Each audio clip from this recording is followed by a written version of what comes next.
জনগণ তাদেরকে কি পরিচয় চিনে? গুপ্ত পরিচয় চিনে, গুপ্ত পরিচয়। বাংলাদেশে এক নতুন জালেমের আবির্ভাব হয়েছে। একটি রাজনৈতিক দল যাদের একটি অন্য পরিচয় আছে, জনগণ যাদেরকে একটি ভিন্ন পরিচয় চিনে। জনগণ তাদেরকে কি পরিচয় চিনে? গুপ্ত পরিচয় চিনে, গুপ্ত পরিচয়। আপনারা চিনেন কারা তারা গুপ্ত? বাংলাদেশের রাজনীতিতে কারা সেই গুপ্ত?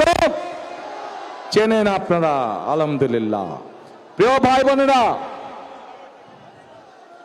বর্তমানে নুডলস খান নাই তো নুডলসই খান নাই।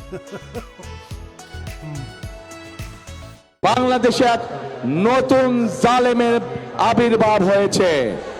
এই গুপ্ত সংগঠনের ব্যক্তিরা নতুন জালেম রূপে আবির্ভূত হয়েছে বাংলাদেশের মানুষের কাছে। কেন? প্রিয় ভাই বোনেরা, এই বাংলাদেশে আবহমান কাল ধরে, শত হাজারো বছর ধরে এই বাংলাদেশে নারী পুরুষ সকলে মিলে মাঠে কাজ করে। বাংলাদেশে যেমন কৃষক ভাইরা কাজ করে মাঠে, একইভাবে আমরা জানি বাংলাদেশের বিভিন্ন প্রত্যন্ত অঞ্চলে কৃষানির বোনরাও তারা মাঠে কাজ করে।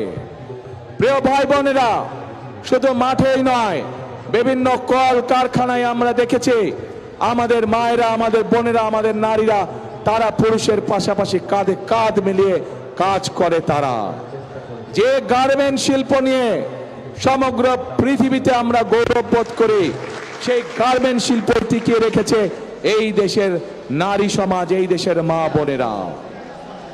প্রিয় ভাই বোনেরা, আজ আমরা অত্যন্ত কষ্টের সাথে দেখছি, অত্যন্ত ঘৃণার সাথে দেখছি এই যে নতুন জালেম, যাদেরকে মানুষ গুপ্ত হিসাবে চিনে, এই জালেমদের নেতা সে 2 দিন আগে প্রকাশ্যে বলেছে বাংলাদেশের নারীদেরকে সে একটি অত্যন্ত কলঙ্কিত শব্দ দিয়ে ব্যবহার করেছে।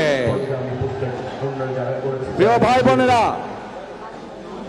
যেই ব্যক্তি বা যেই দলের তার দেশের মা বোনদের প্রতি বিন্দুমাত্র শ্রদ্ধা নেই, যেই নেতা, যেই দলের নেতাকর্মীদের নিজের দেশের মা বোনদের কষ্টের প্রতি বিন্দুমাত্র সম্মান নেই, তাদের কাছ থেকে আর যাই হোক বাংলাদেশ কখনো অগ্রগতি আশা করতে পারে না।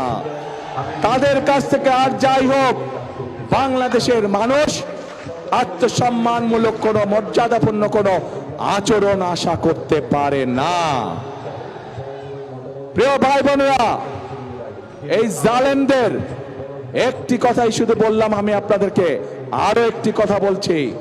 তার আগে বিবি খাদিজার সম্পর্কে আপনারা জানেন না? আমাদের প্রিয় নবী করিম সাল্লাল্লাহু আলাইহি ওয়াসাল্লামের স্ত্রী এই বিবি খাদিজা, উনিও একজন কর্মজীবী মহিলা ছিলেন। উনিও একজন কর্মজীবী মহিলা ছিলেন। ওনার নিজের ব্যবসা বাণিজ্য ছিল, যেখানে নবী করিম সাল্লাল্লাহু আলাইহি ওয়াসাল্লাম নিজেও কাজ করতেন। প্রিয় ভাই বোনেরা, এরা বলে ইসলামের রাজনীতি করে, অথচ নবীর স্ত্রী নিজে যেখানে একজন কর্মজীবী মহিলা ছিলেন, সেখানে কেমন করে একটি রাজনৈতিক দলের নেতা এবং কেমন করে সেই রাজনৈতিক দলটি তাবৎ বাংলাদেশের নারী সমাজকে এমন একটি কলঙ্কিত শব্দ জর্জরিত করলো। প্রিয় ভাই বোনেরা, বদরের যুদ্ধ নিশ্চয়ই আপনারা জানেন কম বেশি সবাই।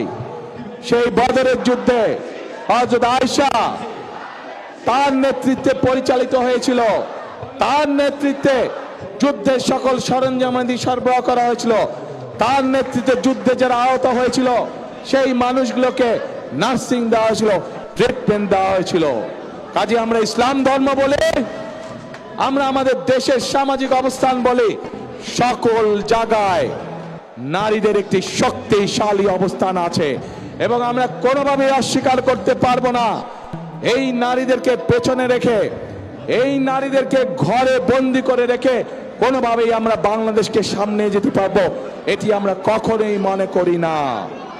এবং সেই জন্যই দেশনেত্রী খালেদা জিয়া যখন দেশ পরিচালনার দায়িত্বে ছিলেন, উনি বাংলাদেশের নারীদের শিক্ষা ব্যবস্থাকে সম্পূর্ণ বিনামূল্যে করে দিয়েছিলেন ইন্টারমিডিয়েট পর্যন্ত।